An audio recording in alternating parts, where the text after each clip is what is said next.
চাটা খুব মজা হয়েছে। এ তুষার, তুই এত ভালো চা বানাস, জানতাম না তো। হয়েছে হয়েছে, আর অত চাপা মারতে হবে না। চা অতটাও ভালো হয়নি। তোদের মেয়েদের এই এক সমস্যা, তোরা কখনো ওই ভালো জিনিসের কদর বুঝিস না। বন্ধু অর্ণব, হঠাৎ এত প্রশংসা করছো কেন? তোমার মতলবটা কি? আর এক প্যাক ড্রিঙ্কস চাও নাকি? হ্যাঁ হ্যাঁ। যা বাবা, তুইও দেখছি রিমির মতোই কথা বলছিস।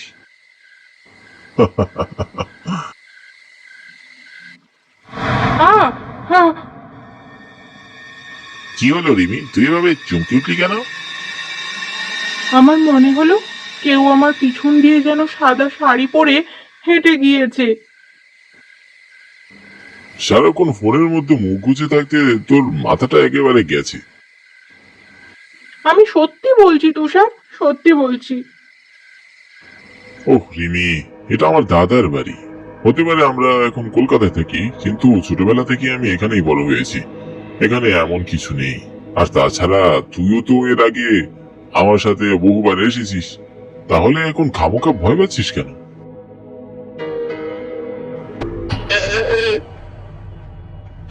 কি রে অর্ণব, তোর আবার কি হলো? এমন ভয় পেলি কেন? আমার মনে হলো কেউ খুব শীতল হাতে আমার কাঁধে স্পর্শ করছে। দেখ অর্ণব, মজা করিস না। আমি মজা করছি না, সত্যি বলছি। বুঝেছি, তোদের দুজনের হ্যালুসিনেশন হচ্ছে।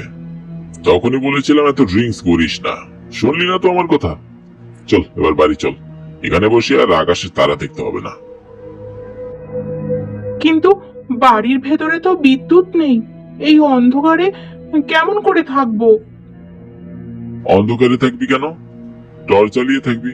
চল চল চল।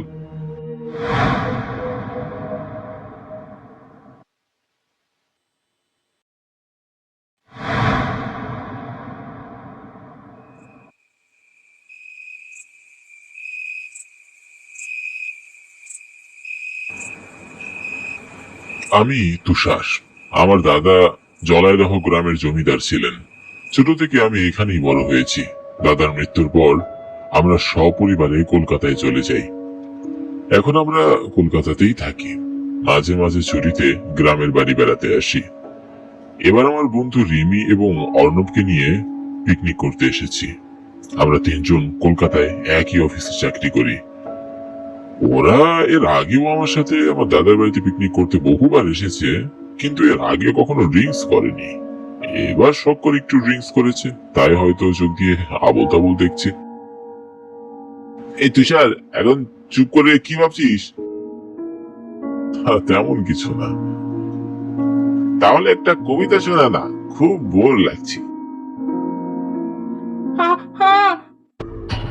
রিমির গলা মনে হচ্ছে। চল তো দেখি। রিমির চিৎকার শুনে আমি আর অর্ণব দৌড়ে রিমির কাছে যাই।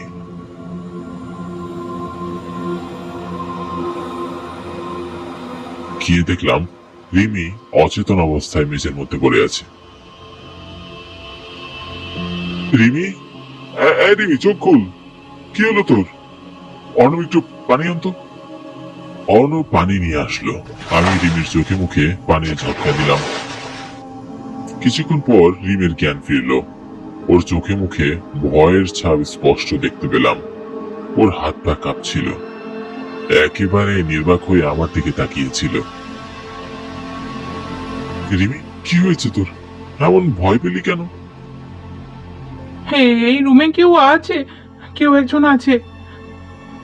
মানে, কি বলছিস এসব? হ্যাঁ তুষার, আমি রুমে টর্চ লাইট জ্বালিয়ে বসেছিলাম। কেউ যেন টর্চ লাইটটা নিভিয়ে আমার চুল টেনে ধরেছে। আমি দৌড়ে পালানোর চেষ্টা করেছিলাম, কিন্তু কিন্তু আমার চুল এমন শক্ত করে ধরেছিল, আমি কিছুতেই এগোতে পারিনি। তারপর আর আমার কিছু মনে নেই। রিমির কথা শুনে আমি ভীষণ অবাক হলাম, কারণ আমাদের বাড়ির ভিতর চোর ডাকাত ঢোকার কোনো পথই নেই। কিন্তু রিমির চোখে মুখে প্রচন্ড ভয় ফুটে উঠেছে। ওর কথা অবিশ্বাস করারও সুযোগ নেই। আমি আর অর্ণব পুরো রুম ভালো করে তাকিয়ে দেখলাম, কিন্তু রুমের কোথাও কাউকেই দেখতে পেলাম না। কই রে রিমি, তোর রুমে তো কাউকে দেখতে পাচ্ছি না। তোর কোথাও ভুল হচ্ছে না তো? তোরা কেন আমার কথা বিশ্বাস করছিস না? আচ্ছা ঠিক আছে রিমি, তোকে আর এই রুমে থাকতে হবে না, চল আমরা তিনজন একসাথে আজ সারা রাত বসে গল্প করি। আমার কথা শুনে রিমির ঠোঁটের কোণে হালকা হাসি ফুটে উঠল। মনে হলো ও আমার কথায় স্বস্তি পেয়েছে। তারপর আমরা তিনজন বন্ধু মিলে এক রুমে টর্চ জ্বালিয়ে বসে গল্প করছিলাম। রিমির ভয় অনেকটা কেটে যায়, ওকে দেখে কিছুটা স্বাভাবিক মনে হচ্ছিল। আমি ওদের দুজনকে কবিতা শোনাচ্ছিলাম। রাতের আকাশে তাকিয়ে দেখি লক্ষ তারার মেলা, এক চাঁদকে ঘিরে যেন তাদের যত খেলা। বন্ধু অনেক পাওয়া যায়, বাড়িয়ে দিলে হাত, আমার কাছে বন্ধু তুই ওই আকাশের চাঁদ। যা বাবা, তোর কবিতা শেষ হতে না হতেই টর্চের আলোটা নিভে গেল। হ্যাঁ, এই তুষার, এই অন্ধকারে আমার ভীষণ ভয় লাগছে, একটু তাড়াতাড়ি লাইট জ্বালা।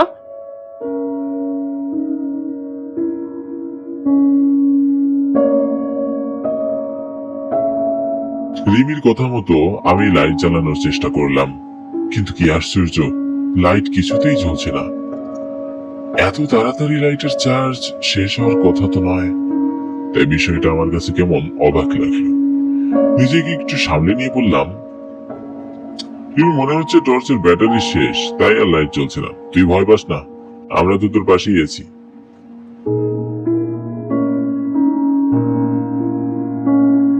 উফ, কখন যে কারেন্টটা আসবে কি জানি।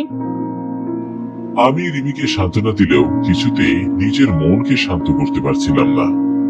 এবার কেন যেন গ্রামের বাড়ি আসার পর থেকে প্রতিটা বিষয় খুব অস্বাভাবিক মনে হচ্ছে।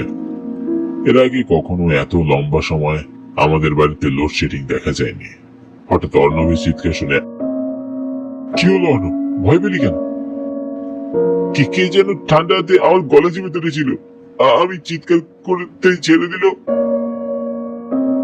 অর্ণব আর রিমি, আমি তোদের পাশেই বসে আছি। কেউ যদি তোদের গলা চেপেই ধরতো তাহলে আমরা অবশ্যই দেখতে পেতাম। কেন অকারণে ভয় পাচ্ছিস? তখন বলেছিলাম এত ড্রিঙ্কস করিস না। আমি শুধু শুধু ভয় পাচ্ছি না, সত্যি বলছি, কেউ আমার গলা চেপে ধরেছিল। অর্ণবের মুখে এমন কথা শুনে আমার বুকের ভেতরটা মোচড় দিয়ে উঠল। অর্ণব তো ভীষণ সাহসী ছেলে, আজ ওকে এভাবে ভয় পেতে দেখে আমার নিজেরও প্রচন্ড ভয় হচ্ছে। কেন যেন আমার গা ছমছম করছে। মনে হচ্ছে রুমে আমরা তিনজন ছাড়াও আরো কেউ আছে।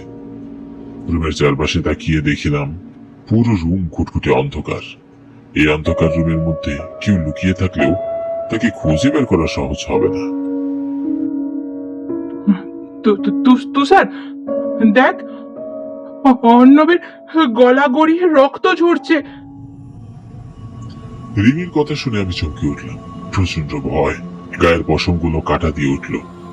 আবছা আলোতে দেখলাম অর্ণবের গলায় ধারালো নখের আঁচড়। ভয়ে আমার চোখ কপালে উঠে যায়। বুঝতে পারছিলাম আমাদের সাথে খুব খারাপ কিছু হতে যাচ্ছে। প্রচন্ড ভয়ে আমরা তিনজনই থরথর করে কাঁপলাম। হঠাৎ রুমে ঝড় শুরু হলো। মনে হচ্ছিল প্রচন্ড বাতাসে রুমের সমস্ত কিছু উড়িয়ে নিয়ে যাবে। জানালা দিয়ে বাইরে চোখ পড়তেই দেখলাম বাইরে কোথাও কিছু বাতাস নেই। আমি কিছু বুঝে ওঠার আগে রিমি হাওয়ায় ভাসতে শুরু করলো। রিমি প্রচন্ড ভয় চিৎকার করতে লাগলো। হ্যাঁ হ্যাঁ, অর্ণব, তুষার, তুষার, আমাকে বাঁচা, আমাকে তোরা বাঁচা। রিমি, কে তুমি? কেন আমাদের এমন ভয় দেখাচ্ছ? রিমিকে ছেড়ে দাও। কেন আমাদের মজার সময়গুলোকে তুমি এইভাবে মিশিয়ে দিচ্ছ? আমরা তোমার কি ক্ষতি করেছি? সাহস থাকে তো আমাদের সামনে আসো।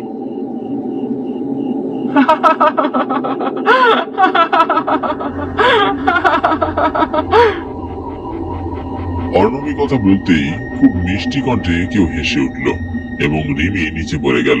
প্রচন্ড ভয়ে রিমি অজ্ঞান হয়ে যায়। রিমি, রিমি চোখ খুল।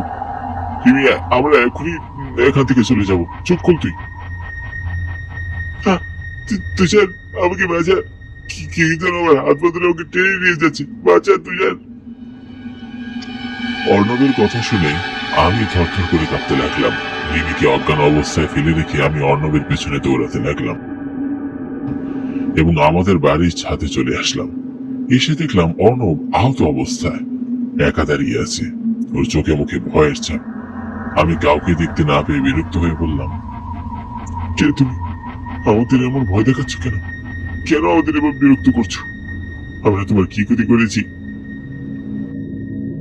তোদের কারো সাথে আমার কোনো শত্রুতা নেই, শুধু আমার প্রিয় মানুষটাকে দিয়ে দে। আমি অনেক দিন যাবৎ ওর জন্য অপেক্ষা করেছি। ওকে পেয়ে গেলে আমি আর তোদের কোনো ক্ষতি করব না। কে তুমি? সব বলছো? কে তোমার প্রিয় মানুষ? আমি এই কথা বলতেই আমার সামনে অপরূপ সুন্দরী একটা অশরীরীর হাজির হয়, আর তাকে দেখে অর্ণব চমকে ওঠে। শিয়াবতী, তুমি? হ্যাঁ, তোমাকে ছাড়া একা একা আমার একদমই ভালো লাগছে না। আমি অনেক দিন যাবৎ তোমার জন্য অপেক্ষা করেছি। এসো, এসো আমার কাছে এসো, আমি তোমাকে নিয়ে যেতে এসেছি। কে তুমি? আর কেনই বা অর্ণবের প্রাণ কেড়ে নিতে চাইছো? আমি আমি ইরাবতী, আপনাদের জলদহ গ্রামের একজন গরিব কৃষকের মেয়ে। আপনার বন্ধু খুবই খারাপ মানুষ। প্রায় সময় ও আপনার সাথে গ্রামে বেড়াতে আসতো। একটা সময় তার সাথে আমার গভীর প্রেমের সম্পর্ক গড়ে ওঠে। সে আমাকে মন্দিরে নিয়ে গিয়ে বিয়ে করে। তার কিছুদিন পর আমি অন্তঃসত্ত্বা হই। আমাদের বিয়ের কোনো সাক্ষী ছিল না, তাই গ্রামে আমাকে নিয়ে ছিচি পড়ে যায়। লোকে আমাকে কলঙ্ক অপবাদ দিতে থাকে। অন্যদিকে আপনার বন্ধু আমার সাথে যোগাযোগ বন্ধ করে দেয়, গ্রামে আসা ছেড়ে দেয়। যেহেতু আমি তার বাড়ির ঠিকানা জানতাম না, তাই বাড়িতে যাওয়া আমার পক্ষে সম্ভব ছিল না। আমার জন্য গ্রামের লোকেরা আমার বাবা মাকে গ্রাম থেকে বের করে দেয়। রাগে দুঃখে লজ্জায় একটা সময় আমি আত্মহত্যা করি।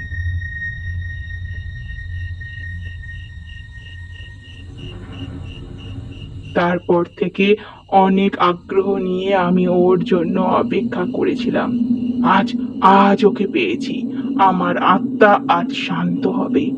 এসো, এসো আমার সাথে এসো। তোমাকে ছাড়া যে একা থাকতে খুব কষ্ট হয়। দয়াবতী, আমাকে তুমি মেরো না। আমাকে তুমি ক্ষমা করে দাও।